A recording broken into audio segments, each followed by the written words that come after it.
Rally कैसी सभा थी ये राजभर?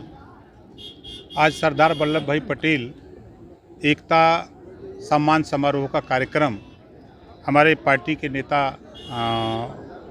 अभय पटेल, सुनील पटेल, मिथिलेश पटेल, गुलाब पटेल के तमाम साथियों की तरफ से कार्यक्रम आयोजित था। एक तरफ आपकी ये पटेलों की एकता रैली है और दूसरी तरफ 800 करोड़ का काशी विश्वनाथ कॉरिडोर है, क्या कहेंगे? देखिए, देश में गरीबों को रोटी, कपड़ा, मकान, शिक्षा, दवाई चाहिए, तब उसके बाद तब भगवान की पूजा करेगा। पेट में भूखे भजन न हुई गोपाला, ले लय आपन कंठी माला। हम लोगों की जो लड़ाई है प्रदेश में जातिवार जनगणना कराने की, घरेलू बिजली बिल माफ़ करने की, गरीबों का इलाज फ्री करने के लिए, हम लोग सामाजिक न्याय समिति की रिपोर्ट लागू करने के लिए, प्रदेश में भाईचारा अमन चैन कायम करने के लिए, योगी के साड़ से किसानों को छुटकारा दिलाने के लिए। जो ये सरकार किसानों को खाद नहीं दे पा रही है, किसान डाई के लिए परेशान है। ये सरकार कॉरिडोर के चक्कर में तो पड़ी है, लेकिन किसान को खाद देने के चक्कर में नहीं है।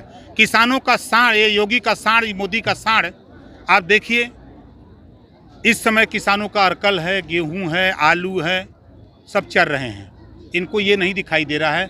इनको सिर्फ पाकिस्तान, हिंदुस्तान, मंदिर, मस्जिद, कब्रिस्तान, मुसलमान, इसके अलावा इनको कुछ नहीं दिखाई दे रहा है। कल यहीं से विधायक और कैबिनेट मंत्री अनिल राजभर का एक बयान है कि उनका बस चले तो देश के मस्जिदों को भगवा रंग में रंग दें, और भगवा या गेरुआ कलर में कल एक मस्जिद को रंगा भी गया, तो उसके बाद प्रशासन ने फिर से वो सफेद रंग उस पर चढ़ा दिया। तो इस तरह की जो पॉलिटिक्स हो रही है उस पर आपका क्या कहना है? देखिए, महंगाई के सवाल पे अगर उस नेता से पूछेंगे तो उसकी जीभ बंद हो जाएगी। आज महंगाई से पूरा देश में त्राहिमाम मचा है। आज उसी से पूछिए कि इसी कटिंग मेमोरियल में तूने आरक्षण दिलाने के लिए अपने समाज को इकट्ठा किया था, आज तेरी जबान आरक्षण पे क्यों नहीं खुल रही है? आज उससे पूछिए, मिल जाए तो पूछ लीजिएगा कि कटिंग मेमोरियल में तूने आरक्षण के नाम पर पूरे इधर 2-3 मंडलों के लोगों को जुटाया था, आज आरक्षण पे क्यों नहीं बोल रहे हो? आज ओम प्रकाश राजभर ने चिट्ठी लिखा था केंद्र सरकार को, केंद्र सरकार ने वहाँ से चिट्ठी लिखा है भारत सरकार, उत्तर प्रदेश सरकार को कि SC/ST में अगर जाना चाहें तो प्रदेश सरकार रिकमेंड करे तो हम कर सकते हैं। केंद्र की सरकार ने एक प्रस्ताव भेजा है यहाँ, उस पर बोलने की औकात तो है नहीं। जानते हैं इस देश में मालिक और लोडर 2 चीज़ हैं। तो लोडर का काम होता है मालिक के इशारे पर काम करना। ये लोडर लोग हैं। ये 69,000 शिक्षक भर्ती में घोटाला हुआ, आए दिन बच्चे पीटे जा रहे हैं, लाठी खा रहे हैं लखनऊ में। चाहे 68,500 का मामला हो, चाहे 12,850 का मामला हो, चाहे 72,234 का मामला हो, आए दिन बच्चे पीटे जा रहे हैं। अपने हक की बात करो, हिस्सा मांगो तो लाठी खाओ, उस पर बोलने की औकात तो है नहीं। तो ये यही सब करते हैं, खाली दंगा कराने का काम ये सब करते हैं। ये इनको हिम्मत नहीं है कि हम समाज के मूलभूत समस्याओं पे बात करें। राजभर जी, कल की रैली में जो महिला एक है जिसने कहा है कि पैसे देकर उसे बुलाए गए, उसको लेकर क्या कहना चाहेंगे? किस तरीके से बीजेपी भाई, सरकारी पैसे से आपने देखा कि अभी पूर्वांचल एक्सप्रेस के उद्घाटन में 40 करोड़ रुपया PWD से लिया गया, 2000 बसें सरकारी ली गई। मतलब आप ही लोगों के अखबार चैनलों पे चलाइए, तो ये सरकारी पैसे से, सरकारी बसों से, और आपके सरकारी कर्मचारी, चाहे वो संविदा के हों, चाहे वो मनरेगा के हों, चाहे कोई सरकारी जो भी कर्मचारी है 4th क्लास के, उनको लाद करके ले जा रहे हैं। अगर कम पड़ रहे हैं तो गांव में उनके ठेकेदार जा रहे हैं कि 400 ले लो, 500 ले लो, चलो और लौटोगे तो पैसा देंगे। जब वहां से लौट रहे हैं तब पोल खुल जा रही है, तब किसी को पैसा नहीं मिल रहा। योगी जी ने कहा कि लाल टोपी वालों की सरकार कभी नहीं आ सकती क्योंकि इनके शासनकाल में दंगे बहुत होते थे। आज दंगा करने वाले लोग खुद शासन में हैं। दंगा करने वाले लोग खुद शासन में हैं। जितने गुंडा, माफिया, मवाली हैं, जितने बड़े अपराधी हैं, भाजपा ज्वाइन कर लें तो उतने बड़े नेता बन जाएंगे।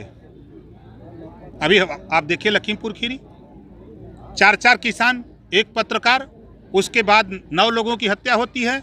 और अजय मिश्रा टेनी, हमारे गृह मंत्री, ऐसे देखते हैं दूरबीन लगा के, दिखाई नहीं दे रहा बगलिया में टेनी बैठा है, नहीं दिखाई देता है उनको। SP इटावा में SP को थप्पड़ मारने वाला जिलाध्यक्ष बन जाता है। चिटफंड कंपनी का जो राय साहब है आपका बंगाल का, राष्ट्रीय महासचिव बन जाता है। तो ये गुंडा, माफिया, अपराधी, बलात्कारी तो कुल पाल के रखे हैं, तो क्या कहेंगे ये?